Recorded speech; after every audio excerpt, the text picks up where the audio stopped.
Welcome to Garden Plants with Jim Putnam. Let's talk Raulston Hardy Viburnum.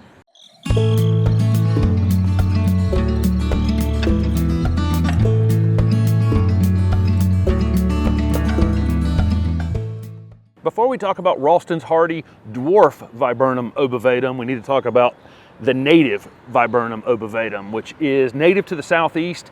It's a plant that got pushed in the last ice age down to the south, and so it's actually quite a bit hardier than the areas that it's native to in the southeast. These are hardy in zones 6 to 10. But the regular Viburnum obovatum becomes a big rangy shrub in the wild. It can get 15 feet tall or so. So this selection here, called Raulston Hardy, is a dwarf variety. It only reaches about 3 feet in height, but slightly wider than that. This thing is an absolute blooming machine, and I'll talk about that in just a minute.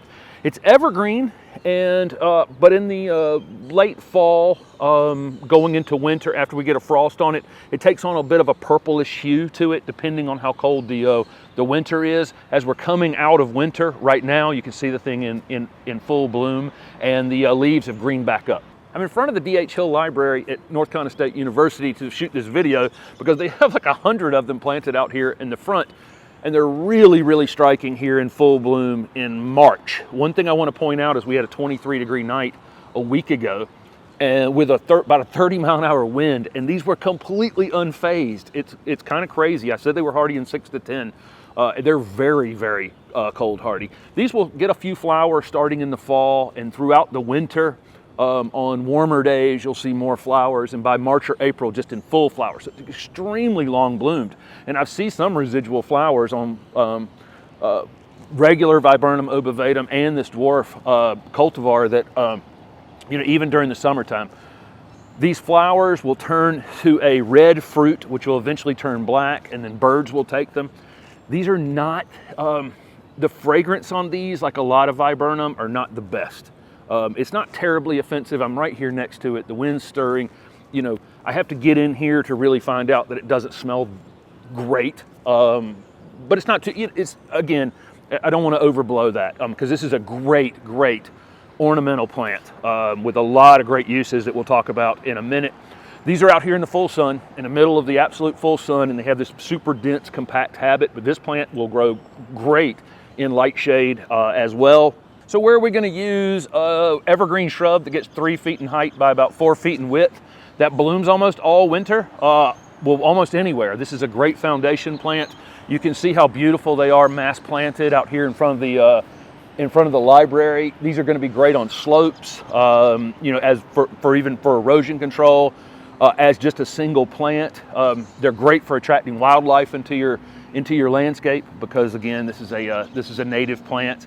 Just a tremendous amount of uses, and I am really, really super drawn to this plant every time I see it because I was just so used to regular Viburnum obovatum, which is, again, just a rangy plant that I used to grow at my nursery. Great native, but this just really changes that and almost gives us a native boxwood replacement. This rugged native plant really doesn't require any special planting instructions. Just don't plant it too deep. Although Viburnum obovatum in its kind of native habitat tend to grow in wetter areas, and so this is a plant that I would call extremely drought tolerant, extremely tolerant of tough soil conditions, and then also pretty tolerant of wet conditions. If you had an area that stays a little wet, but then when you plant plants in an area that you know is going to stay wet, mound them up a bit, get the crown of the plant up a bit. But this is a plant that will actually tolerate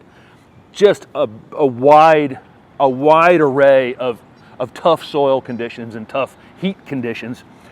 I'll fertilize these in the late winter with an organic fertilizer like I fertilize everything in my landscape. And if it needs a pruning, it can be done.